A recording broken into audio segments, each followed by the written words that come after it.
missing movies, crime sprees, and some surprise woodworking. This is what Aviva Baumann has been up to since she played Nicola in Superbad.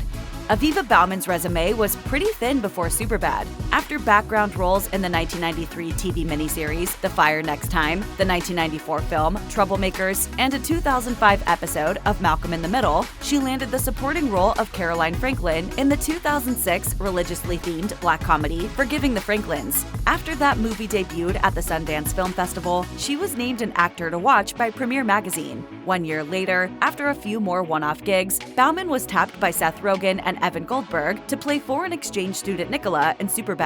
The fact that her first major movie ended up being both a critical hit and a box office smash was a stroke of sheer luck, and Baumann was ready to keep her momentum rolling along.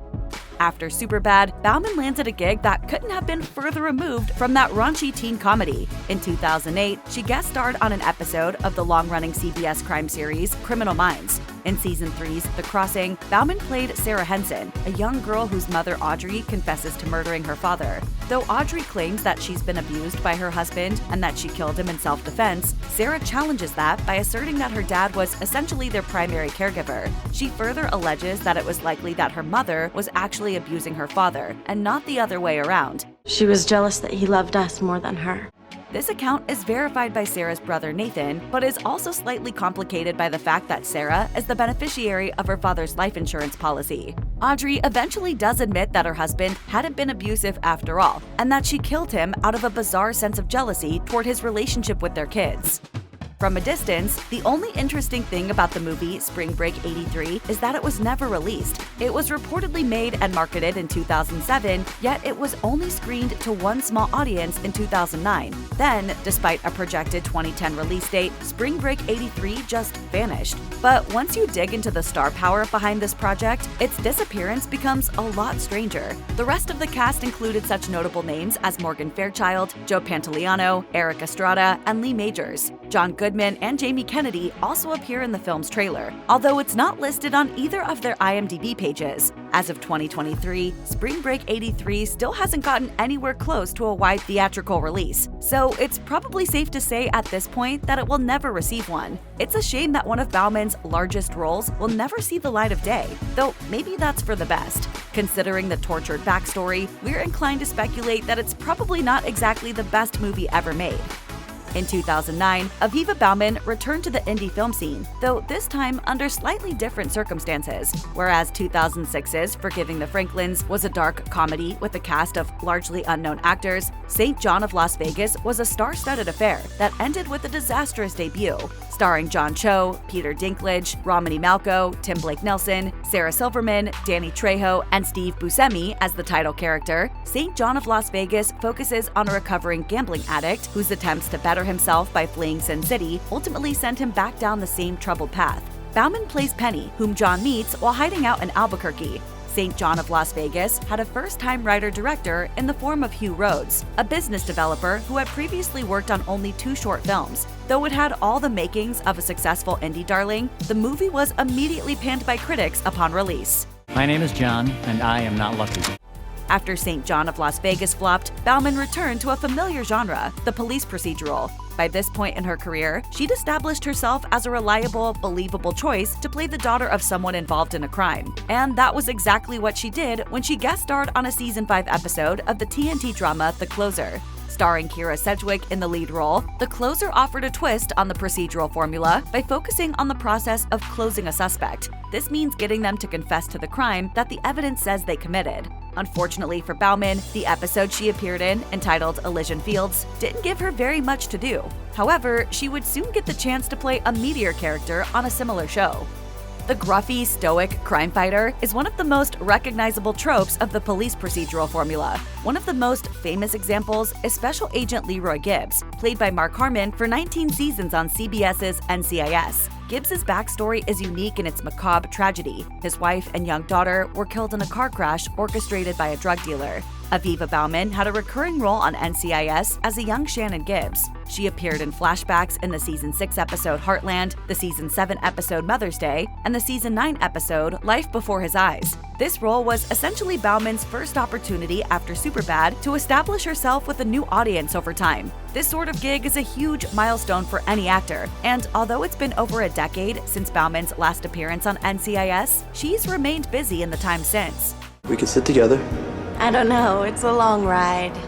After a raucous and well-reviewed first season in 2009, the Starz sitcom Party Down was renewed for a second go-round. The show followed a group of aspiring actors and writers in Los Angeles who make ends meet by working for a catering company. In an era before viewers were fully saturated in shows satirizing the entertainment industry, Party Down turned the all-too-common day job of catering into a hilarious series of misadventures. The cast included the likes of Adam Scott, Jane Lynch, Martin Starr, Lizzie Kaplan, Megan Mullally, and Jennifer Coolidge, and in a rare starring role, Ken Marino played Ron Donald, the team leader of the catering crew. Aviva Baumann also showed up in a couple of Season 2 episodes as Ron's girlfriend Mandy. Sadly for Party Down, critical prestige couldn't quite make up for low viewership. It also didn't help that Jane Lynch and Adam Scott were becoming busy regulars on network TV shows, specifically Glee and Parks and Recreation, respectively. And so, Party Down was canceled before Baumann could become a series regular. The show was actually resurrected in 2023. Though Baumann has yet to return to it in any capacity. Once again, a disappointing end for Aviva Baumann was followed by another guest star turn on a procedural. In 2010, after her time on Party Down wrapped up, she appeared on the Law & Order Los Angeles episode Hondo Field. Once again, she played someone related to a person involved in a violent crime. The episode kicks off with an oil worker named Freddie Ramirez being found dead on the beach. The LAPD detectives on the case must then question those who worked with Freddie on a dangerous oil rig. They eventually meet his mother Lucy, a maid who has worked for the Kasdan family for several years. Baumann's character, Stephanie Kasdan, grew up with Freddie and thought of him as a brother. My parents, they don't know about Freddie and me. I never told them. Unfortunately, Baumann's Law & Order stint was similar to her time on The Closer, insofar as it didn't really showcase her full potential.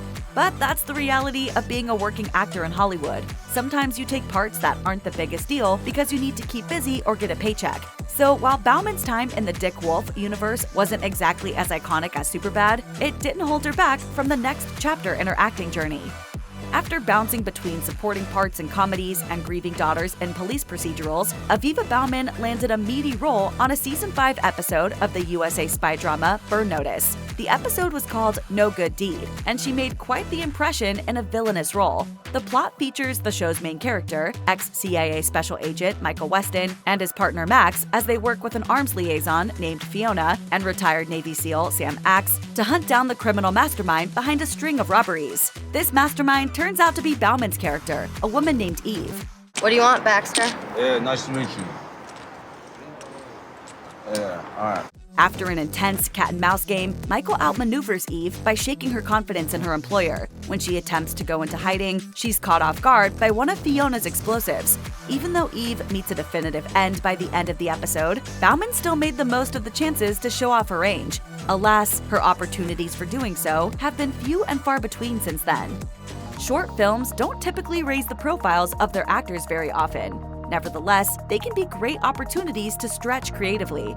So while Aviva Baumann may have been struggling with pretty similar characters in her most prominent projects, she's consistently gone out of her comfort zone in numerous short films throughout her career. Even before Superbad, she had roles in interesting shorts like Desperate Hippies, a comedy that followed 4 suburban stoner chicks. Are you smoking pot?